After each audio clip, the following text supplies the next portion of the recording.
You are listening to the Hostage to the Devil podcast. Some listeners may find this content disturbing. Talk me through your professional accreditation then and how long you've been working in the field of psychiatry. I've been a psychiatrist for about 30 years. I've been involved in consulting on cases of possible demonic oppression or possession for about 25. My present position, I'm a professor of psychiatry at a medical college and also a psychoanalyst on the faculty of Columbia. I trained at Yale. I was a classics major at Princeton, so I had a pretty good background to be going into this work.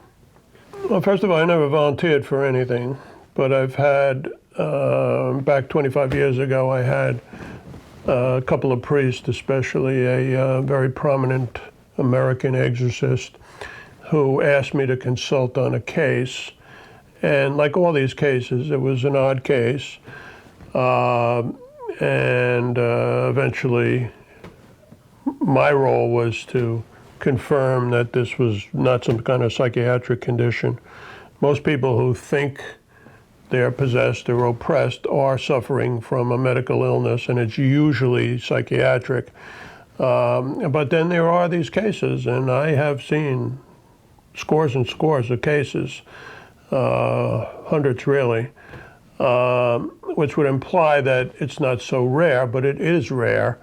Nevertheless, I've seen these cases, and they always have some element that clearly goes beyond the medical or the psychiatric, and that was my conclusion. It was the priest himself who made the official discernment, but I agreed with him that this particular woman who was oppressed, not possessed, oppressed, clearly had something in the range of the paranormal, and it could clearly not be conceptualized as a psychiatric condition. From a faith point of view, were you a Catholic all your life? And if so, was it strengthened by what you'd seen 25 years on, or were you always a devout Catholic from day one? I was baptized a Catholic, and I was brought up Catholic. Like a lot of, young men, I certainly questioned it. And I would say that my involvement in this field, a pretty heavy involvement, done pro bono, but, something I found of interest, it certainly strengthened my faith. I want you to put these purely scientific head on here with the next question. Obviously, there's a lot of signs that investigators and exorcists look for in a case, Can you give me a scientific explanation of the following? Like, number one, a person in the room that's being exorcised exhibits superhuman strength. How can science sort of give an explanation for that? Well, there are different psychiatric conditions. The one that's cited a lot, and, I'm a very experienced clinical psychiatrist, so, I've seen thousands and thousands of psychiatric patients, including hundreds who have mania. And people, for instance, who suffer from bipolar disorder and then have a manic episode, they may exhibit very high levels of strength. The signs of possession, including, what's sometimes called supernatural or preternatural strength, goes so far beyond the psychiatric that it becomes obvious you're dealing with something more. And what about a person reacting aggressively to holy water and crucifixes? And again, you could have a suggestible person who knows that it's blessed or something, but again, if sometimes you do sort of a test to the person, they don't know whether it's holy water or not, and they have a very strong reaction. Having said this, a lot of people focus on the individual signs, and the suggestive criteria classically in the Catholic tradition about discerning a possession or superhuman strength, speaking in different languages. Speaking in different languages, extreme aversion to sacred things, as well as the possession of hidden knowledge or knowledge from a distance. Those signs are very suggestive and they're very important. But you always have to go on the totality of what's going on. For instance, you'll have those signs in a genuine possession, pretty invariably, although there are a few exceptions. But you'll also have a context. This is a person who may have been involved in Satanism, or at least heavily into the occult. Or this may be a person who turns strongly to evil as several factors.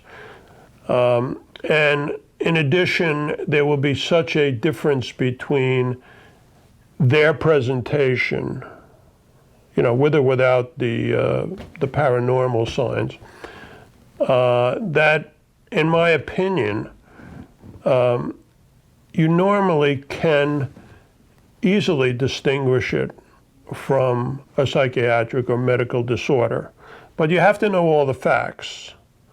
And a lot of times people, hear one thing and they credit that. I mean, a very good example would be levitation. Now, I've never seen levitation, but I've talked to about 10 different priests, all of whom swore to me that they had a case of levitation during their exorcism. For instance, a woman I evaluated very closely, I call her Julia, I've written about her academically. I had about 8 people who were at her exorcism say that she levitated. I had the wife of a gentleman who was a gangster, had turned to evil. The woman I just referred to had turned to Satanism. So there was the context for their possession. But there's no question that these people, that some rare cases of possession, and even in possession it's rare, have levitated. But other people throughout history have also levitated. For instance, some of the great saints have levitated. There are occultists throughout history who purportedly, and I believe it, have levitated. So you can never separate out one symptom and say that proves possession or oppression for that matter. You have to look at the totality, and that's what a lot of people unfortunately don't do. When I was chatting to Matt Bagley in Rome, he talked about his own experiences working with psychiatrists and obviously observing some of these exorcisms taking place. And one of the things that a lot of scientists that he spoke to and psychiatrists really couldn't get their head around was this knowledge of hidden things about somebody in the room or themselves. Can you give me your own personal experiences on this, about how someone's had hidden knowledge about yourself? And no, this is clearly in the realm of paranormal, that the possessed and sometimes the oppressed individuals would have this hidden knowledge of faraway things. Some people say knowledge of the future, which is not true. Spirits, and the church teaches both angels and devils and demons do not know the future. Only God knows the future. But they can have pretty good guesses about the future. But their knowledge, which is called in Latin latra, and usually translated as hidden knowledge, it's absolutely a sign that you're dealing with something paranormal. And psychics can tap into that realm too, perhaps in unsavory ways. The Satanist woman that I referred to, for instance, knew all kinds of things. She knew how my mother died, which was ovarian cancer. But she didn't know just how my mother died. She knew how about 10 other people's parents had died. Now, unless she was, you have to use your common sense. Unless people think she was researching hospital records and stuff, it staggers the mind to believe that she didn't know that through hidden knowledge.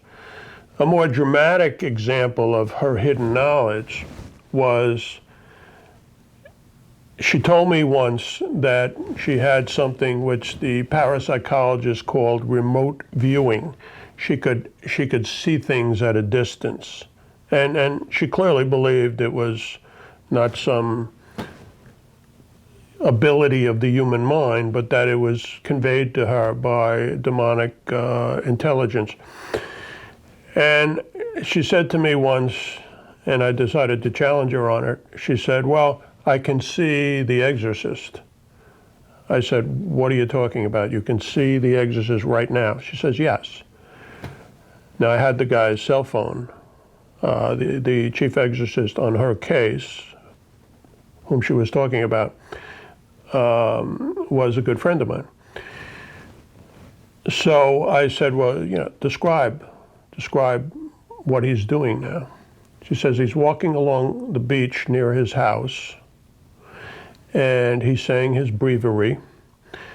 And I said, what is he dressed in? She said he has a blue windbreaker and he has khaki pants on. I call her by the pseudonym Julia. Of course, I would never reveal anybody's name. And I said to Julia, I said, well, listen, I was tempted to say Miss Smarty Pants. I said, listen, Julia, I'm going to call him. So I called him. He called himself by a pseudonym, Father A. So I said, Father A, who was also one of the founding members of the International Association of Exorcists, by the way, very little known. I said, Father A, what are you doing at the moment? And he said, well, I'm usually at home, but I decided to, take a walk along the beach. And I said, what are you doing? I said, I'm saying the divine office. I'm saying my prayers. And I said, and what are you dressed in? So he said, Rich, I know what's going on.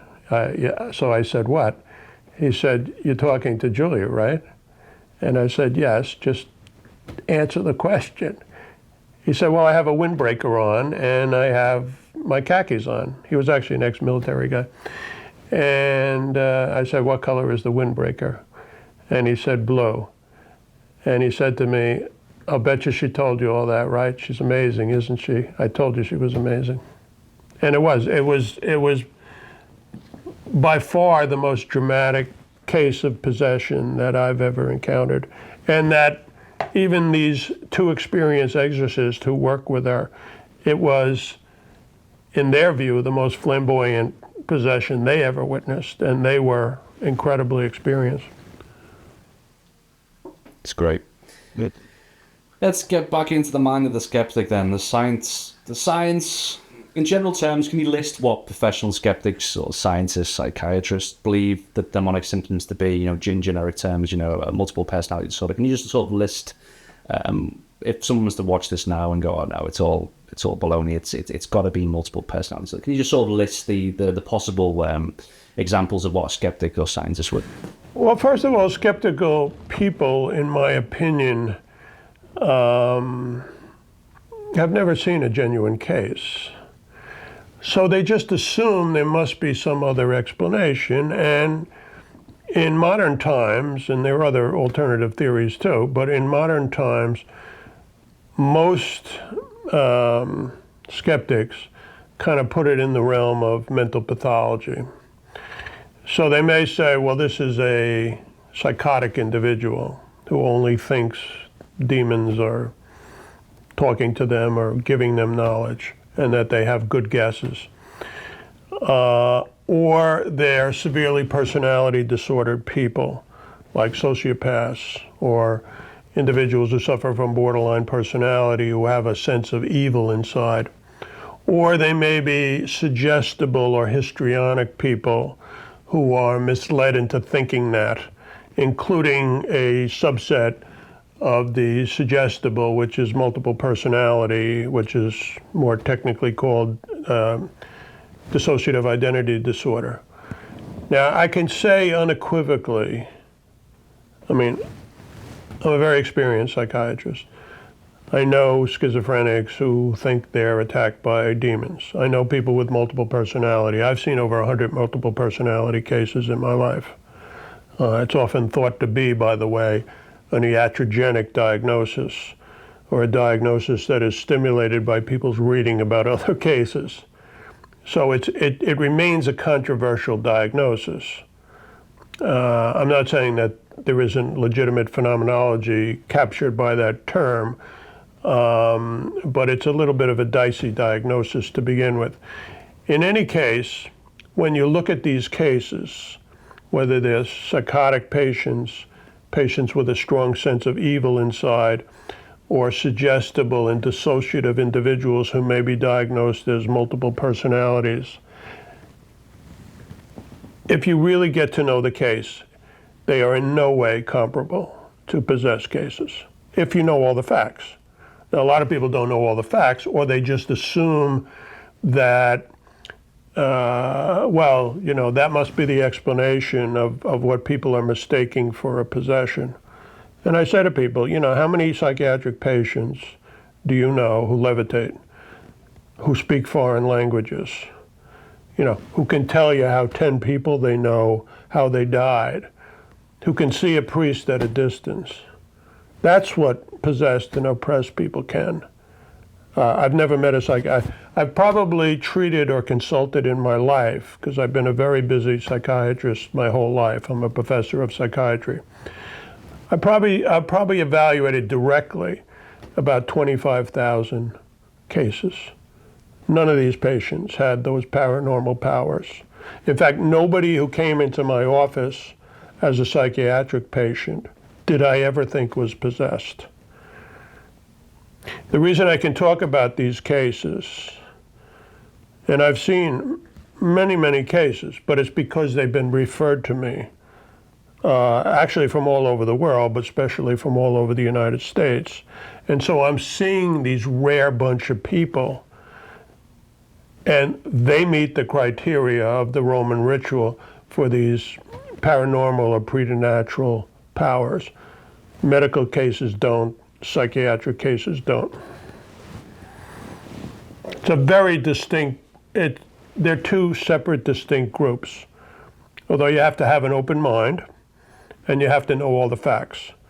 The skeptics do not seem to have encountered those cases, or if they do, they just try to explain away symptoms which cannot be explained away as psychiatric or medical. You mentioned it before. Can we talk about and you mentioned it quite a lot in your articles, can you talk about the Julia case from start to finish then? Julia, and of course I always use a pseudonym, was a unfortunate woman, tragic case, of a woman who at a young age had turned to Satanism. She was a member of a satanic cult, and she literally worshiped Satan. And she had a kind of diabolic philosophy of life, which she would expound.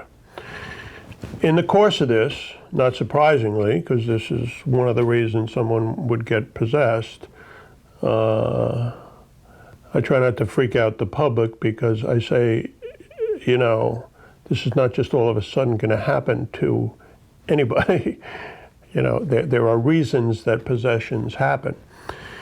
And she became possessed, and despite the fact that she was still in the cult, the satanic cult, and we had brief encounters with some other people in the cult who hated what I was doing, but especially hated what the Exorcists were trying to do with Julia, and made threats. So despite her remaining in the cult, she wanted to be relieved of the possession, which is kind of a contradiction in terms. You know, people sometimes think exorcism is a magic ceremony. The prayers are important, but the inner spiritual battle, the need to struggle and turn to our Lord, is just as important a part of the successful liberation. So she had a clear possession, and she had the whole 9 yards. I mean, she had clear hidden knowledge, telling me how my mother died, telling other people how they died, their parents died, seeing people from a distance. I recounted the story of the Exorcist, but she could do that with other people too. During the exorcism, she spoke multiple foreign languages, which, she was a savvy enough woman in her own satanic way, but she was not an educated person. There's no way she knew those languages. Exhibiting all kinds of, weird phenomena during the exorcisms. And again, none of this unprecedented, but in its totality, fairly flamboyant. For instance, at times during an exorcism, the room became very cold. That's been reported in other cases. At other times, the room became stifling hot so that everybody would sweat. The exorcist, again, the same man I referred to before, who was incredibly experienced, said, I feel like I was at the gates of hell. And this is a woman, this is one of those cases, and I've heard about directly, of course read about many more, but directly spoken to priests and family members about this phenomena. She levitated for about a half an hour during her last exorcism. So to be clear, she was sitting in a chair, she was being held down, and for about a half an hour, she rose from the chair. Now, 8 people, observers, told me they saw this. They had to hold her down, else they felt she would have ascended further. Again, it staggers the imagination to believe that 8 good-hearted, salt-of-the-earth people are just going to make up this story about me, especially in the context of this dramatic, satanic possession.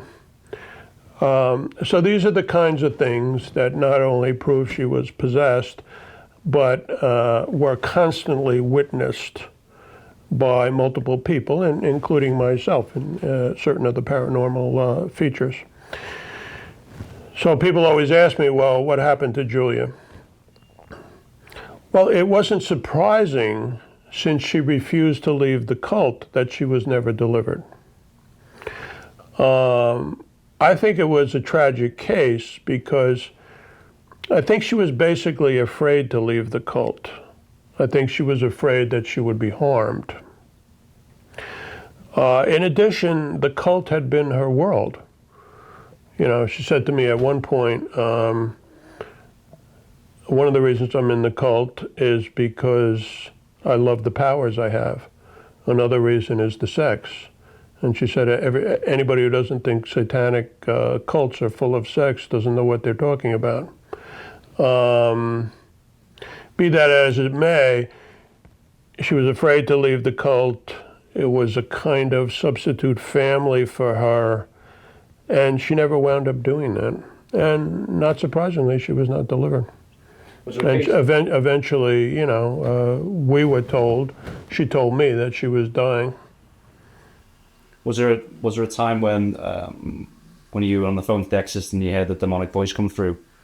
Yeah, I was trying, I was a busy professional, and I was never able to attend one of her series of exorcisms. She had about 8. And one night, the assistant exorcist, she needed 2 exorcists, the assistant exorcist said to me, well, why don't you come to so-and-so, parish at this particular time?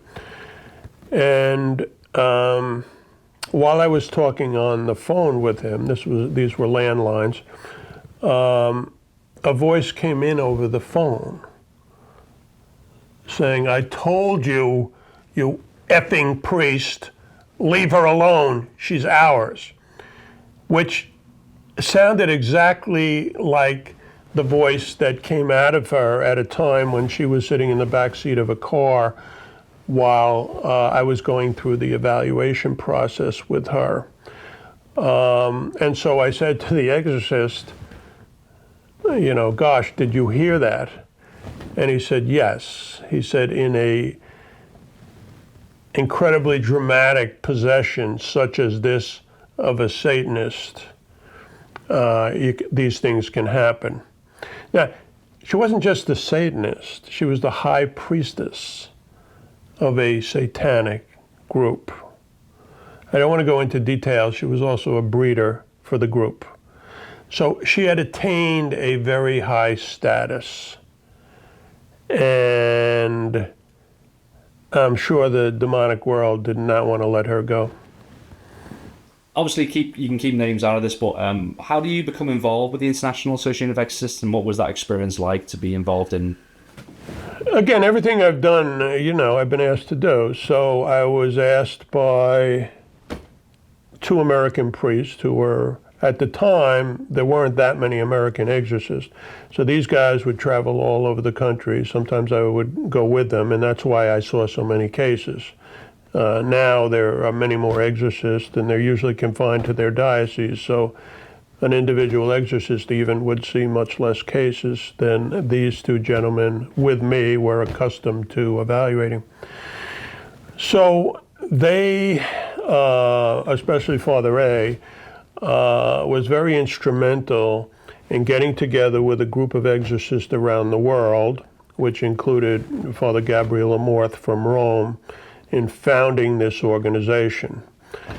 And since I work so closely with them, they said, well, Rich, why don't you come over to the meetings?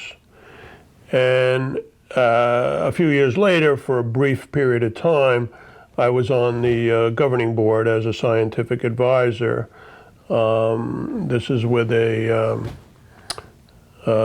later president who was a wonderful priest named Father Giancarlo Gramolazzo. And I've just been, at this point, I'm the longest standing American participant. I've just continued to go to their biennial meetings. The organization, and I don't like to mention too many priest names because most of them, I'm very discreet in revealing any names, but the people I've mentioned are kind of public about it, and the present president is a very able, scholarly man and a very experienced exorcist named Francesco Bamonte. And he has contributed to the growth of the organization, which now includes 400 or 500 priests. Where are you now with regards to your work in exorcism? Are you still involved? Are you delegating more cases to colleagues, or where are you actually now, 25 years on? I'm as busy as I've ever been in evaluating cases, and I try to respond. I can't respond to all cases, but at this point I get calls and emails from all over the world.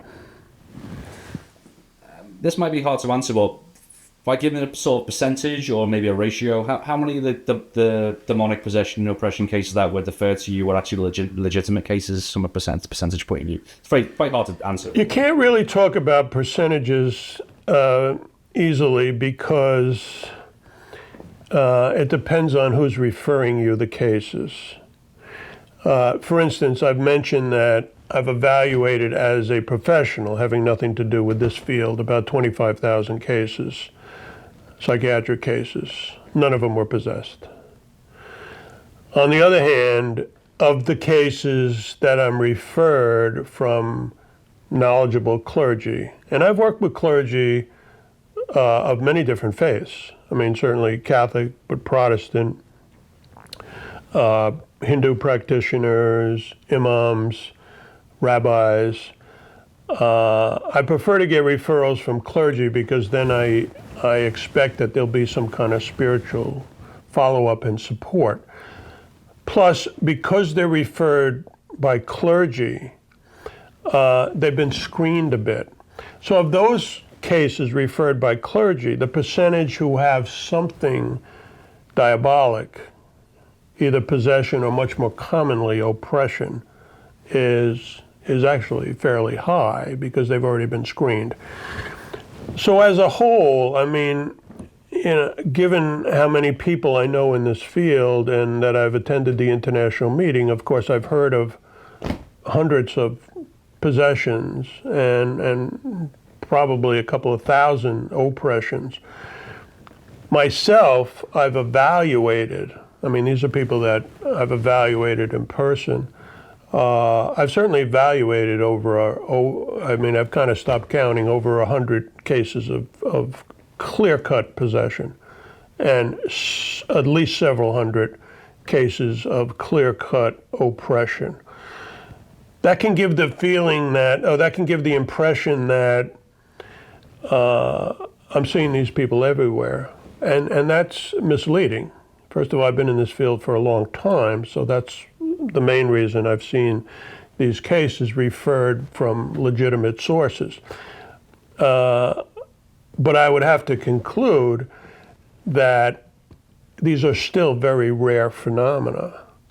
They're rare phenomena which I've seen just because I've been so involved in the field, not because they're common. I mean, your average psychiatrist may never see a case of this in their whole life, and probably wouldn't. In part because, too, a lot of these people don't want to go to a psychiatrist because they just think they're going to be ruled crazy. When Julia first talked to me, and she was required to talk to me by the priest, and she had been evaluated by several other mental health people as well, all of whom thought she was possessed, not just me. And she said to me, well, Dr. Gallagher, I'm always reluctant to go to a psychiatrist because I think that you guys are just going to say I'm crazy and put me in a hospital. And I said, well, unless I thought you were dangerous, I wouldn't put you into a hospital. But that's a typical reaction of someone who's suffering from a possession or a oppression. In other words, they think that they're just going to be deemed crazy. Are you seeing a rise in cases, demonic cases, in the USA and globally as well? Am I seeing a rise? It's a very good question. Because of all the publicity about it, even a movie like yours, as well as all the films and shows about the paranormal, going back to the original Exorcist movie, which stimulated and has continued to stimulate a lot of interest in this field, I think there are more people now who think they're attacked by demons. There is also an opinion among a lot of people I respect that in the Western world, because in other areas of the world Christianity is growing, but in the Western world where there's somewhat of a decline in traditional practice of Christianity and of Catholicism, people have turned more to the occult, and that may have stimulated an increase in cases. But these are hard, I try to be scholarly about what I do, and these are hard statistics to come by. So the impression is that there are more cases of possession and oppression. I think it would be, I'm trying to speak as a fairly scientifically ground person, and I value science and mainstream science very highly. I think it would be hard to prove that, but that seems to be the impression of an awful lot of people. From the cases that were legitimate, what are the common reasons for people being afflicted then? Is it messing with Ouija boards, mainly Satanism? I don't think using a Ouija board or reading Harry Potter is automatically going to make somebody demonically attacked. But I would say a serious interest in occult forces, where the person kind of turns to that in a serious way for guidance, is a dangerous thing to do. It doesn't usually lead to possession. It may contribute to an amount of people who are oppressed, as we call it. The people who get possessed are usually people who have very seriously turned to the occult, to evil, sometimes per se, and for instance, in the example of Julia, to outright Satanism. That's the most common reason that people get possessed. Although I have to emphasize, too, that because this is something that confuses people, you can be evil. You could be a serial killer, and that person is not automatically and probably not usually at all possessed. So you can be evil without being possessed. There are some rare cases, or rarer cases, where people are possessed. They feel because they're under some kind of a curse, or sometimes people have almost voluntarily, as a kind of penance or substitute sacrifice, have invited the devil to attack them instead of doing something else. Those cases are rare, but I believe that those are credible cases too, and avenues for possession. But the main reason people get possessed is they've turned to evil, they've turned to serious occultism, and even Satanism. The church is very careful about screening people, and the criteria are very strict. I mean, we talked a little bit before about the criteria. It's not just the criteria, it's the overall pattern, it's the context, it's the reasons. If you take all these things into account, it's a very careful discernment that goes into why one would get diagnosed that, in anticipation of the help that they're getting. For instance, it's almost impossible in America and in most of the developed world for a bishop to authorize a formal major exorcism without a very serious medical and psychiatric evaluation first. And it's a genuine, from a doctor's point of view, as I am, it's a definite syndrome. It's not something that we just intuit, or it's not something that willy-nilly we just have a sense about. I mean, you have to fulfill definite criteria, and this is one of the reasons why the Catholic Church diagnoses it rarely and is careful to make sure that people who don't meet the criteria and who may well therefore, be judged as suffering from a psychiatric or a medical disorder, that these people receive the proper medical help. I mean, people with psychiatric problems, and there are many, for instance, schizophrenics who may think they're attacked by demons. These people need medical help, and they respond to medical help. Whereas the possessed individual doesn't respond to medication or medical help, and they require something like an exorcism, or at least serious spiritual help.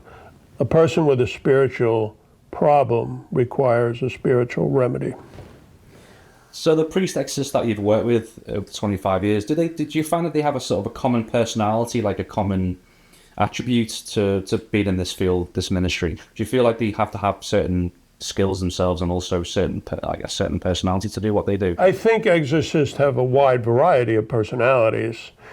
What they have in common is they tend to be serious-minded, intelligent, and generally holy men. They're not supposed to be hysterical or jump to conclusions. They're supposed to be very discreet, and a lot of this is laid out in the ritual. The most important characteristic is that they be well trained, and that they not jump to conclusions, and that they don't rush into making a diagnosis. So most of them, are, again, sensible people. They will use medical input. They will not rush into dealing with a case until they're really sure of the whole story.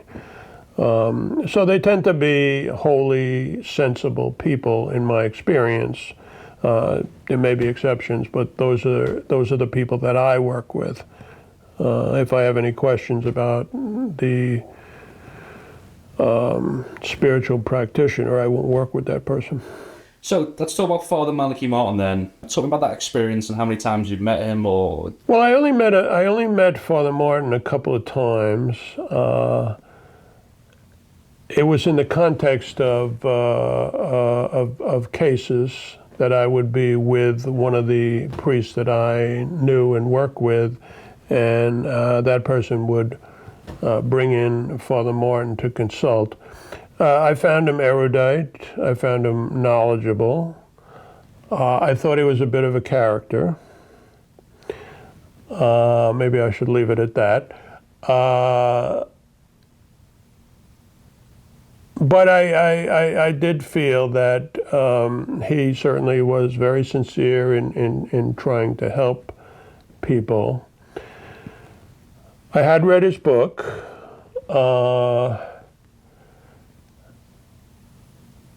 I thought it was a little overdramatic and a little stereotyped. Each of the cases that he wrote about seemed to be fashioned in a literary way to prove an ideological point. And I believe Father Martin in his writings came off as a little overdramatic and apocalyptic. He had a very dark view of where the world was going, which is not an unusual thing in religious history. I mean, there have been many eras of history where, you know, the world's going to end, the world's going to hell in a handbasket. Whatever one thinks of the state of Western society, I think his view of the level of demonic activity was a little hyperbolic, and I think he emphasized the tremendous price, emotional and otherwise, that an exorcist would have to pay. And I think it was a little unfortunate. I know many exorcists. I mean, I go to meetings with hundreds of them. Many are very delightful, happy, jovial people. They're not superficial people. But I think Father Martin's emphasis that sort of every exorcist was going to have a tragic life or something was a little melodramatic. And I do think, as a character, I think he was both very knowledgeable, but there was a little bit of blarney in some of what he would say too at times. That's my personal opinion. I'm not criticizing him. You understand. I think he was a good man. He undoubtedly had a complicated life, and he was personally very gracious to me. So nothing in what I've said should be taken as a serious criticism. But he was a human being with perhaps some gifts and some flaws too. Right. It's common knowledge that Father Martin used a lot of media from the 70s onwards to help broadcast his message about a lot of various topics, including the demonic. Do you believe Father Martin was a one-off? Well, I think he was a singular character at a time where there wasn't much knowledge of this whole field. But I've known scores of exorcists. I know scores of exorcists. And many of them are incredibly intelligent, wise, experienced exorcists. And they're prudent too. And I would say that there are many exorcists who certainly are as knowledgeable as Father Martin, who I've been told was primarily an assisting exorcist. But there are many exorcists who have a lot of experience, and I've worked with some of them, and so although I was exposed to some of Father Martin's ideas early on, I've certainly learned just as much from many subsequent exorcists that I've known and became friends with. He had a well-known fear of the rise of Satanism in the USA, and apparently documented an 800% rise in the late 1970s. I don't know where he got this statistics from, but do you believe personally there is a rise in Satanism and more people become involved in the occult in America? Do you think there is a problem, a real problem here, or do you think it's... Well, as I said, in the Western world, as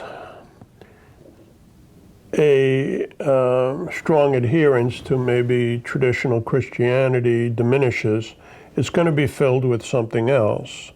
And so it may be filled with agnosticism, or it may be filled with, New Age or occult beliefs.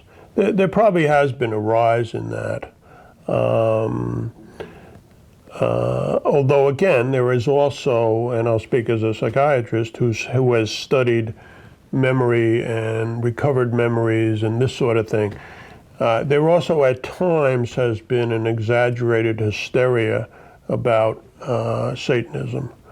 I've heard many false stories about Satanists or people who feel they've been cursed by Satanists or abused by Satanists. This is not to trivialize the true demonic practitioners out there, but I think it would be very hard to prove that they're lurking around every corner.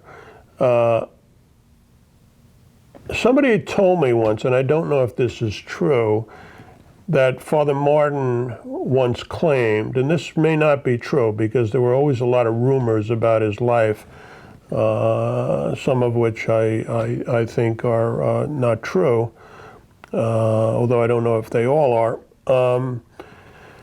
that Father Martin supposedly said that half the people languishing in mental institutions are suffering from demonic problems.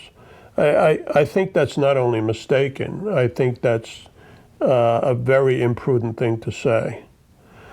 So he could exaggerate things. That doesn't discount the good work that he at times undoubtedly did. You talked before about working with different denominations and different religions, and are there correlations between all the faiths and different faiths? Are we fighting the same enemy here? In my opinion, there is no, and I am a Catholic, there's no question that historical Christianity has had the best understanding of the diabolic realm. And just as a student of history, there is no figure in history who had the tremendous ability to control the demonic world and drive out demons from people who are possessed as Jesus Christ. And again, as a Christian, I believe that in many ways, beneath every authentic spirituality of other religions as well, people who work to liberate people from evil spirits are operating, wittingly or not, under the power and authority of Jesus Christ. So, I'm pretty committed as a Christian to that idea. That doesn't mean to say that other faith traditions, Muslim tradition, for instance, or some of the Far Eastern religions, have had successful liberation of people from demonic bondage through their prayers. So I think there's a lot of good in a lot of religions, and there are people in those religions who are noble souls who are tapping into the grace of God as we would see it in the Christian tradition. some of them also, though, are very confused about the nature of what they're really dealing with.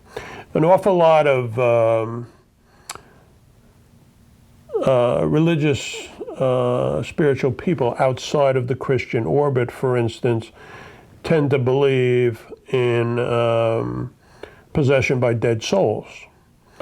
And in fact, throughout history, that was probably just as common a belief, that dead souls were possessing people. And you go back in ancient literature and you'll see that belief just as prominent as that evil spirits are possessing people. I think the Christian tradition has understood better that demons can present themselves in all different sorts of forms. And demons, evil spirits, are constantly trying to confuse people. So that other faith traditions, I think, are in danger of having mistaken ideas about what they are doing. And undoubtedly, Christian spiritual practitioners, even historically, in my opinion, have had much more success at driving out demons than other religions. A good example of what I was alluding to, I had a woman who suffered from oppression, and she came to me, and she was clearly a non-psychotic, lovely, lovely person. There are some denominations within Christianity which assume that because a person is in some way attacked by diabolic forces, and I'm primarily talking here about oppressions, they must be some kind of sinner. That's a dangerous idea, because we know that even great saints in history, as well as good people, can get attacked. Although, again, it doesn't happen out of the blue. It usually happens for some reason. So this woman comes to me, clearly non-psychotic, clearly not a psychiatric case, and she claimed that she was being communicated to by, at first she said angels. And so I said to her, well, what do you think? She says, well, these angels tell me they have a special mission for me, and I'm just a humble mother of a family, and I don't believe that, our Lord has some special mission for me, that He would send angels to give me that mission. So I said, well, that's probably sensible and humble of you. Why don't you? Because she had already consulted other doctors and priests who were trying to help her, and the other doctors were a little mystified what was going on, but they certainly didn't regard her as psychotic. And I said, why don't you see what happens and come back and talk to me? She came back and talked to me a year later, and she said, well, these spirits now say they are dead souls.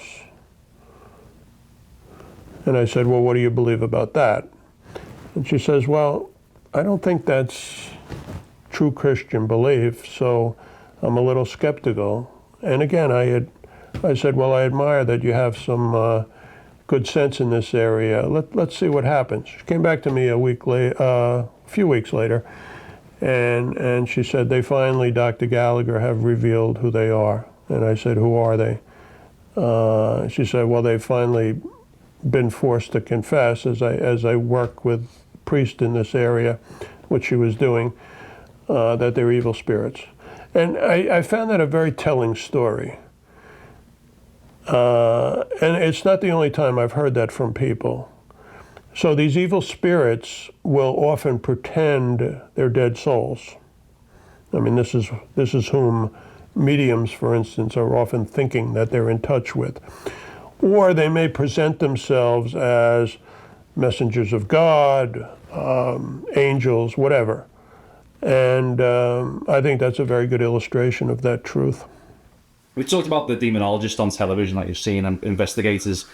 And we're all in search of that sort. We call it the golden nugget of evidence. That one piece of evidence recorded on camera or audio that's going to totally shift and convince the masses of non-believers in the world. Do you believe we will ever convince the masses of non-believers that this is real? Well, probably not. I don't believe that one's going to get definitive evidence. These phenomena, which have been written about by anthropologists, they've been written about by different scholars. Probably the best historian of states of possession was an agnostic named Dr. Osterreich in Germany about 100 years ago. And the presence or the nature, the scientific reality of these things is probably always going to be disputed. And that's in part because people think that evil spirits are going to perform for the camera. I mean, most experts in this area, and I certainly agree,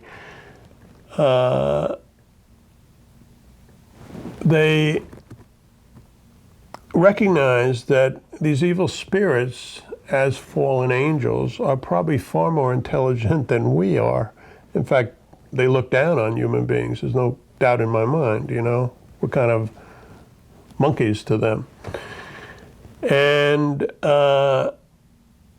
they're very shrewd and they're very interested in confusing people. So they're not going to just perform for the camera like an exhibitionist Hollywood actor and make it easy for people to capture their reality for posterity on YouTube or something.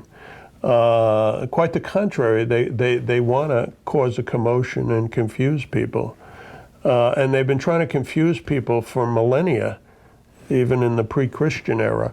So, no, I don't think that we're going to get this definitive proof. Even if you had a fairly definitive proof of something, and people have tried, other people would say probably, well, the tape was doctored, or the film was mistaken, or blah, blah, blah, or they staged this for the camera. So I think it's quite naive for people to think that we're going to get some kind of unequivocal evidence. Now, we may get evidence, but it's certainly not going to convince everybody. I'm sure you've been heavily criticised by fellow psychiatrists and professors in your field. I'm just going to spout off a few quotes here from the Skeptical Inquirer 2016, very fitting. Quote, "His grasp of science is troubling. His approach to explaining human behaviour has the potential to damage the profession and contribute to harmful mental health practices." Why do you think you've faced, you've come out publicly in a lot of articles, but why do you think you've faced such harsh criticism? Well, I wouldn't say that I am criticized by my fellow professionals.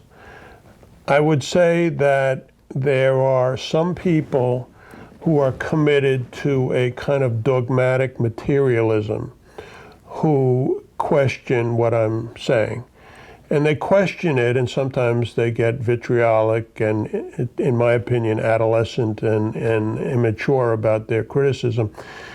Because to recognize the reality of these spiritual phenomena completely upsets their apple cart. Now, as a matter of fact, in my profession, I've never been overtly criticized. I think I've raised a few eyebrows in certain quarters, but I've also worked with other Catholic doctors, and in fact, my past academic chairman, who was a past president of the American Psychiatric Association, he not only believed what I'm writing about, but he claimed that he had had a case himself when he was younger. So the other thing is, this is a tolerant country. We believe in religious freedom, and we believe in pluralism. And so as opposed to, for instance, in Europe, I think there's much more openness to the realm of the demonic, even among physicians and certainly among the general public. People sometimes will say to me, How does it feel to be out of the mainstream? And I say, well, what are you talking about? In America, 70% of Americans believe in the devil. Over half in one survey believe that demons actually can attack people. So just who's out of the mainstream here? You know, it's not me. You get some doctrinaire people who are very committed to a kind of bland, sterile materialism. But look, not only in America, but most people throughout history have believed in spiritual realities. As a matter of fact, most people in history undoubtedly have believed in some kind of spirits attacking human beings. Now, if you have spirits who attack human beings, however you think about them, those are evil spirits. I mean, let's not play with semantics here. So, in recorded history, the vast majority of human beings have probably always believed in evil spirits. So I'm hardly out of the mainstream. And quite frankly, most of any kind of criticism of me is usually this anonymous online stuff by people who really have little idea what they're talking about. One supporter of mine wrote a comment, and he was more acerbic than I tend to be. He said, Dr. Gallagher, you have obviously disturbed the anthill. But that's kind of the perspective I would have, that the people who actually are hostile to what I would say usually have their own axe to grind, and they've had zero effect on me. You've mentioned before that you're not anti-scientific. You believe in science, but you've just had that rare opportunity to study these things in detail. Can you talk more about this?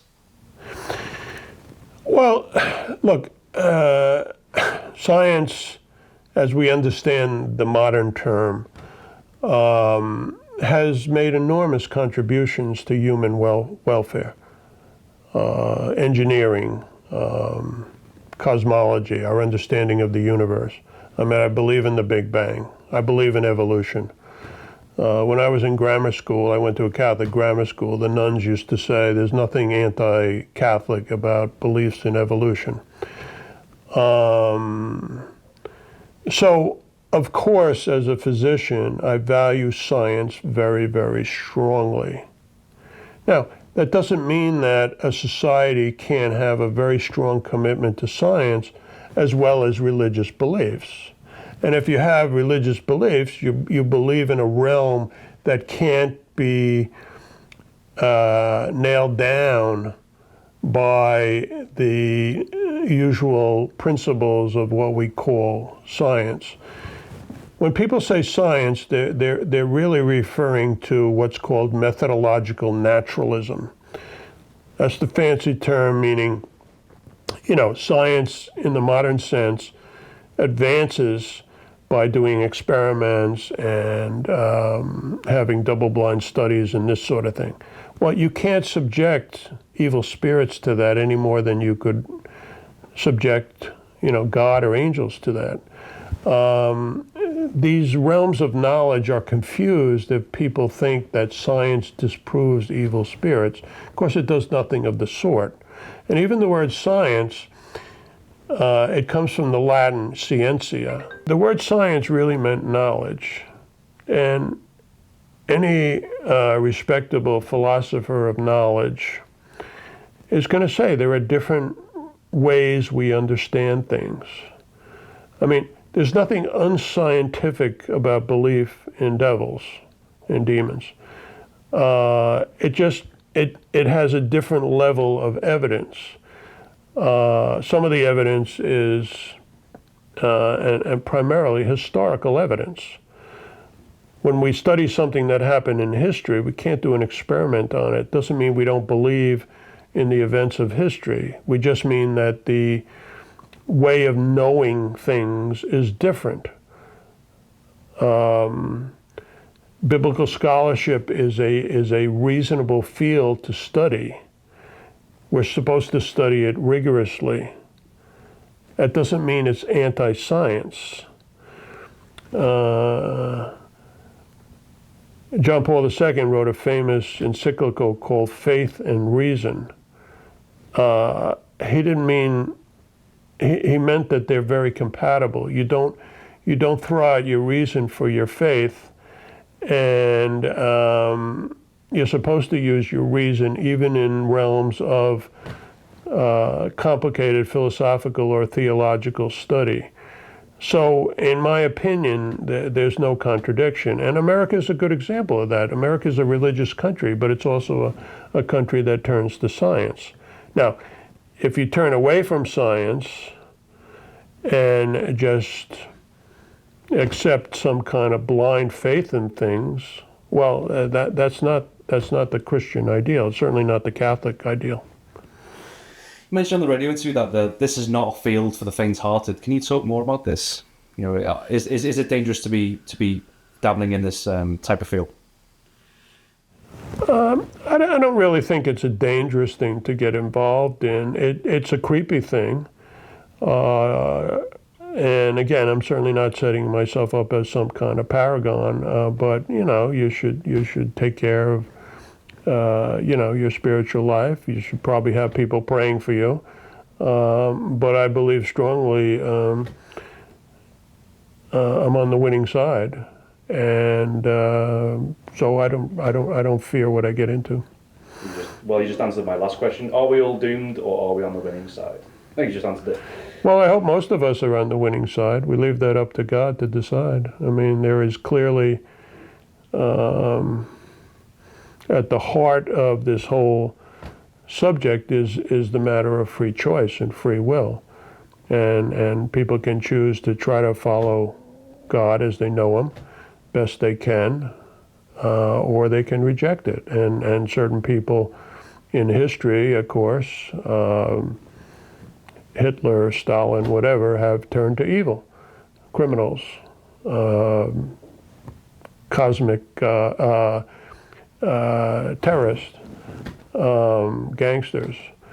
So human beings have free will, and I think it's eminently analogous and sensible to think that if God created angels, as most religious people in history have always believed, that some of them could have also turned to evil and rebelled, and then they go to their own place. They have consciously rejected God and separated themselves from God. I call them cosmic terrorists because they seem to get a certain satisfaction, or at least they have a strong inclination to attack human nature. People have different theories about that. Myself, I believe that in a sense they are trying to attack human beings as the image of God and as creatures who can still turn to God, which they have separated themselves from and reject and continue to reject. Let's finish on the book. Let's talk about a little bit briefly about the book, motivation behind writing it, when it's going to come out. You know, just a little bit of it. Like everything else, like getting involved with the International Association of Exorcists, like doing consultations on cases, everything I've done, and maybe I think it's more providential that way, has been because somebody has asked me to do something. So quite a few people asked me to write a book about my 25 years experience. And I was a little hesitant. First of all, as a doctor, I value confidentiality tremendously. So I certainly had to disguise all cases that I write about. But at the same time, I realized it would be kind of useless or silly to write a book if I wasn't very scrupulously accurate. So I tried to write a book at the request of many, many people, and after some hesitation, to share my experiences. You know, there was a New Yorker writer who said, write what you know. Well, willy-nilly, without my really having any ambition to get involved in this field, which just sort of happened in my life, I decided it would be worthwhile to share my experience and share my expertise in this area. So I wrote a book, probably will come out in early 2019. It's going to be published by HarperCollins. They seem to be very enthused about the book. And the title is Demonic Foes, F-O-E-S. Demonic Foes, a psychiatrist investigates diabolic possession in modern America. And I hope it does some good. Hope it does some good.